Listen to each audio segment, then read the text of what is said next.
This is the Bwine F7GIM Pro drone.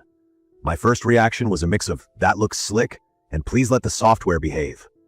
I've been flying it on calm days and breezier afternoons, with both batteries cycled multiple times, and I'll share exactly how it went for me, the good and the not so good, in plain language. Key features that grabbed me right away: a 3-axis brushless gimbal, 4K 30fps video, advertised 6K photos, wired digital transmission that doesn't rely on Wi-Fi, GPS smart modes like return to home, follow, orbit, and waypoints, plus a claimed 70 minutes of total flight time from two 3200 mAh batteries.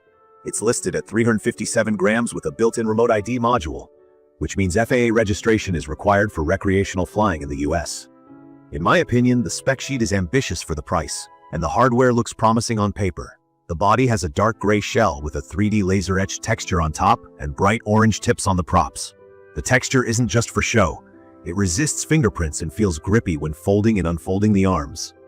Folded, it tucks into the included hard case easily.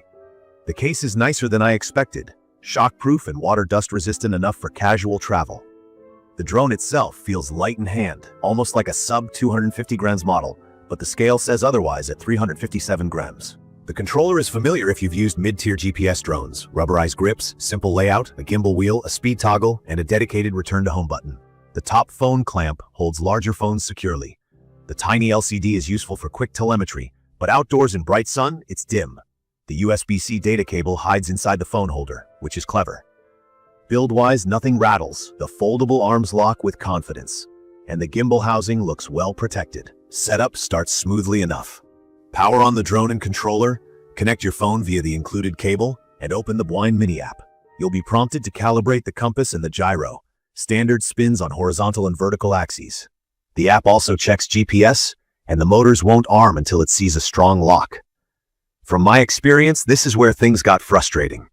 On a few flights, the app crashed when I tapped into the live view. I had one afternoon where it insisted GPS signal weak, even though the status bars showed full strength, and the app refused to unlock the motors.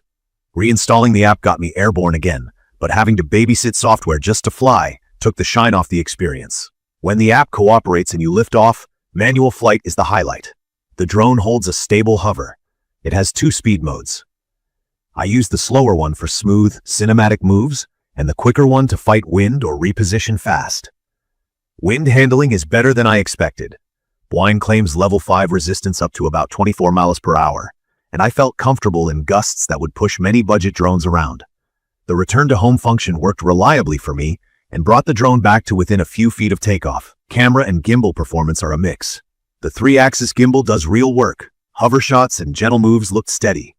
Video tops out at 4K 30, and stills are advertised as 6K resolution.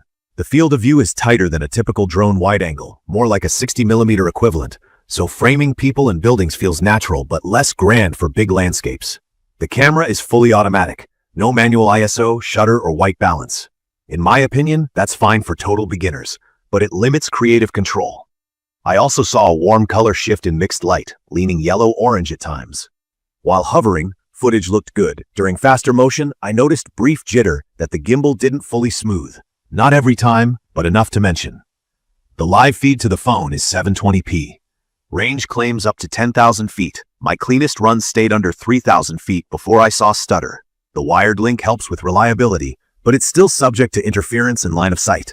Smart features exist, but they're basic and a bit unpredictable. GPS Follow tracks the controller's location instead of visually recognizing a person, so it's not the hands-free tracking many people imagine. Orbit worked sometimes, but it occasionally drifted off the perfect circle. Waypoints were easy to set, though the drone zipped between points too quickly for the graceful shots I wanted.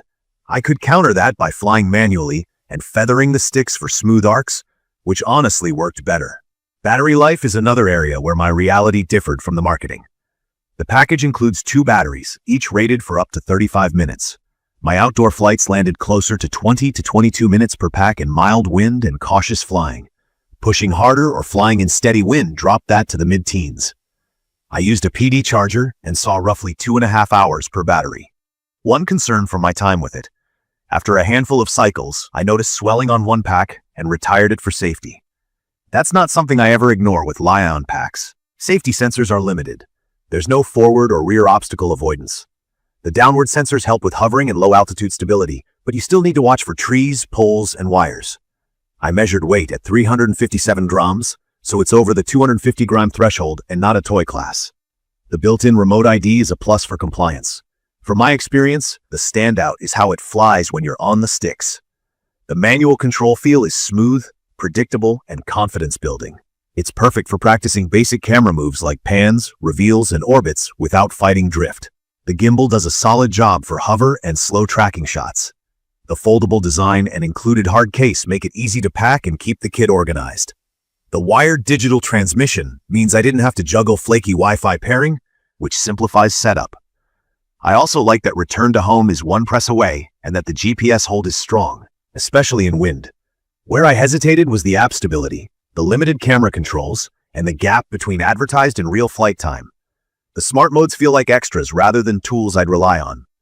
The color science leans warm, so skin tones and sunsets can look a bit too orange if the light is tricky.